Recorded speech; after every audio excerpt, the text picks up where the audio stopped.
بسم اللہ الرحمن الرحیم۔ السلام علیکم ناظرین۔ جب سے میں فیکٹری میں کام کر رہی تھی تب سے ہی ادھیڑ عمر مینیجر نے میرا جینا حرام کر دیا۔ بہانے بہانے سے وہ مجھے اپنے آفس میں بلاتا تو اس کے پاس کام کرنے والی ساری لڑکیاں میرا مذاق اڑاتی۔ اب سب لڑکیاں مجھے عجیب سی نظروں سے دیکھنے لگی تھی کہ مینیجر مجھ پر خصوصی توجہ دیتا ہے۔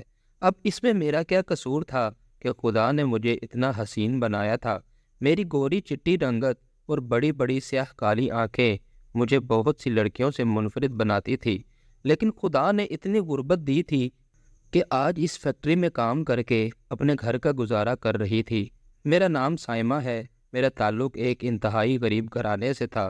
میرا ابا سبزیاں بیچتا تھا اور اماں بھی پہلے تو بنگلے کوٹھیوں میں کام کرتی تھی، لیکن پھر بیماری کے باعث اب وہ بستر سے لگ گئی تھی۔ ایسے میں مجھے ہی گھر سے باہر نکلنا پڑا کیونکہ 5 بہن بھائیوں میں سب سے بڑی تھی۔ ابا کے ساتھ اب میرے اوپر بھی گھر کی ذمہ داری تھی کیونکہ ہمارا گھر کرائے کا تھا۔ محلے پڑوس سے بہت سی لڑکیاں فیکٹری میں کام کرنے جاتی تھی، پھر میں بھی فیکٹری میں کام ڈھونڈنے چلی گئی۔ مجھے بھی کام پر رکھ لیا گیا، لیکن میں نہیں جانتی تھی کہ جوان لڑکی کو فیکٹری میں کام کرنا کس قدر مشکل ہے۔ یہ مجھے باہر نکلنے کے بعد پتہ چلا۔ کچھ خدا نے مجھے شکل و صورت بھی اچھی دے رکھی تھی کیونکہ میری اماں ایک اچھے گھرانے کی تھی اور وہ خوبصورتی میں بھی بے مثال تھی، لیکن ابا سے شادی کے بعد ان کا نصیب بہت خراب ہو گیا تھا کیونکہ ابا پہلے ہی غریب تھے، لیکن شادی کے بعد تو اور بھی زیادہ غربت نے ہمارے گھر کا رخ کر لیا۔ یوں ابا کے ساتھ مل کر میں گھر کو چلانے کی کوشش کر رہی تھی، لیکن نہیں جانتی تھی کہ وہ شادی شدہ مینیجر میرے یوں پیچھے پڑ جائے گا۔ آفس میں بلا کر مجھ سے نازیبا باتیں کرتا اور پھر بہانے بہانے سے چھوتا۔ میں یہ سب تو پہلے برداشت کرتی رہی، لیکن پھر یہ سب میرے لیے ناقابل برداشت ہوتا چلا گیا۔ لیکن فیکٹری سے کام چھوڑنا بھی اتنا آسان نہیں تھا۔ اگر چھوڑ دیتی تو پھر دوسری جگہ کام کرنا مشکل ہو جاتا۔ شاید وہ میرے غریب ہونے کا فائدہ اٹھا رہا تھا، ورنہ میرے آس پاس کام کرنے والی لڑکیاں بہت ہوشیار تھی۔ پہلے ہی ان کی دوسرے فیکٹری میں کام کرنے والے لڑکوں سے دوستیاں چل رہی تھی۔ ایسے میں مجھ جیسی سیدھی سادھی لڑکی کا فائدہ اس گھٹیا مینیجر نے اٹھایا تھا۔ پھر ایک دن تو حد ہی ہو گئی جب پوری فیکٹری خالی ہو گئی، لیکن اس نے مجھے زبردستی اوور ٹائم میں روک لیا۔ اب میں گھر جانا چاہتی تھی کیونکہ ابا اماں نے سختی سے منع کیا تھا کہ 6 بجے سے پہلے ہی گھر لوٹ آیا کرو، بھلے ہی وہ کتنی زبردستی کرتے رہے کہ اوور ٹائم لگاؤ، لیکن تم نے اوور ٹائم میں نہیں رکنا۔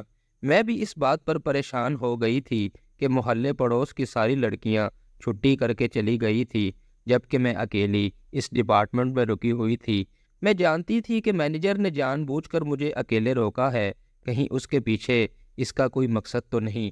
یہی سوچ سوچ کر مجھ سے کام بھی نہ ہو رہا تھا۔ پھر میں جلدی جلدی اپنا کام کرنے لگی تاکہ ختم ہو تو میں گھر جاؤں، لیکن اچانک ہی مجھے ڈپارٹمنٹ کا دروازہ بند ہونے کی آواز سنائی دی۔ یہ دیکھ کر میری جان نکل گئی کہ وہ مینیجر اندر آ رہا تھا۔ آس پاس نہ تو کوئی لڑکا تھا اور نہ ہی دوسری لڑکی۔ پھر وہ آ کر میری مشین پر کھڑا ہو گیا اور دھمکی دینے لگا، اگر میری بات نہ مانی تو میں تجھے کام سے نکلوا دوں گا۔ میں نے اس کے شیطانی تیور دیکھ لیے تھے، اس لیے میں اپنے آپ کو شدید بے بس محسوس کرنے لگی، لیکن اچانک ہی دروازہ زور زور سے بجنے لگا۔ جب باہر سے کسی نے آواز لگائی، پھر دروازہ کھول کر کوئی اندر آیا، میری جان میں جان آئی۔ وہ ہمارے پڑوس میں رہنے والا ایک نوجوان لڑکا تھا جو اس فیکٹری میں کام کرتا تھا۔ پھر وہ مینیجر سے آ کر کہنے لگا کہ سائمہ کے گھر میں ایک ایمرجنسی ہو گئی ہے، اس لیے اسے چھٹی دے دو۔ اس لڑکے کا نام ہارون تھا، وہ ہمارے محلے میں ہی رہتا تھا۔ ہارون نے بڑی عجیب نظروں سے مینیجر کو دیکھا کیونکہ وہ اس کی حقیقت سے اچھی طرح واقف تھا۔ اب اس کے مجبور کرنے پر مینیجر نے مجھے جانے کا اشارہ کر دیا۔ یوں میں جلدی سے اس کے ساتھ باہر آ گئی۔ باہر آ کر اس نے مجھے بتایا کہ مجھے پتہ چلا کہ تم اکیلے ہی اس ڈپارٹمنٹ میں رکی ہوئی ہو، تبھی تو میں گھر سے واپس لوٹا۔ میں جانتا تھا کہ یہ مینیجر بہت خبیث ہے، معصوم لڑکیوں کا فائدہ اٹھاتا ہے۔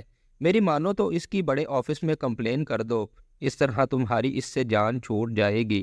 میں اس سے کہنے لگی کہ مجھے بہت ڈر لگتا ہے کہ کہیں میری نوکری نہ چلی جائے، لیکن وہ کہنے لگا کہ اس سے پہلے بھی یہ لڑکیوں کو پریشان کرتا رہا ہے، لیکن جب لڑکیوں نے اس کی شکایت کی تو پھر یہ اس لڑکی کو تنگ کرنا چھوڑ دیتا ہے۔ تم بھی ہمت کر کے اس کے بڑے آفس میں شکایت کر دینا، اسی طرح تمہاری نوکری بھی نہ جائے گی اور یہ تمہیں تنگ کرنا بھی چھوڑ دے گا۔ ہارون کے کہنے پر میں نے ایسا ہی کیا، پھر اس کا فائدہ مجھے یوں ہوا کہ اس مینیجر نے مجھے تنگ کرنا چھوڑ دیا، لیکن اب بھی وہ مجھے ترچھی نگاہوں سے دیکھتا رہتا تھا، لیکن میں اپنی پوری توجہ کام پر دیتی۔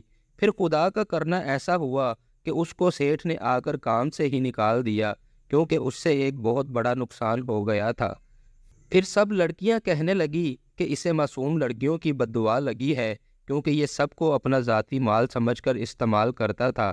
مجھے بھی خوشی ہوئی کہ آخر کار وہ گھٹیا مینیجر اس کمپنی سے چلا گیا۔ یوں میرا کام کرنا انتہائی آسان ہو گیا تھا۔ پھر کچھ دنوں بعد ہی پڑوس میں رہنے والے ہارون کے ماں باپ میرا رشتہ مانگنے اماں کے پاس آ گئے۔ میں حیران تھی کہ اس نے تو کبھی ظاہر نہ ہونے دیا کہ وہ مجھے پسند کرتا ہے۔ پھر اماں ابا نے بھی رشتے کے لیے ہاں کر دی، کیونکہ وہ لوگ بہت اچھے خاندان سے تعلق رکھتے تھے۔ شادی کے لیے میں نے 3 سال کا وقت مانگا تھا تاکہ گھر کے حالات مزید ٹھیک ہو جائے۔ یوں اب فیکٹری میں میرا منگیتر بھی کام کر رہا تھا اور میں بھی، اس لیے مجھے کوئی پریشانی نہ تھی۔ سچ کہتے ہیں کہ آخر کار اللہ تعالیٰ جلد ہی پریشانیاں ختم کر دیتا ہے، اور ایسا ہی میرے ساتھ بھی ہوا تھا۔ دوستو، آپ کو یہ ویڈیو کیسی لگی؟ اپنی رائے کا اظہار کمنٹ باکس میں لازمی کریں، اور چینل پر نئے ہیں تو لازمی سبسکرائب کر لیں۔ شکریہ۔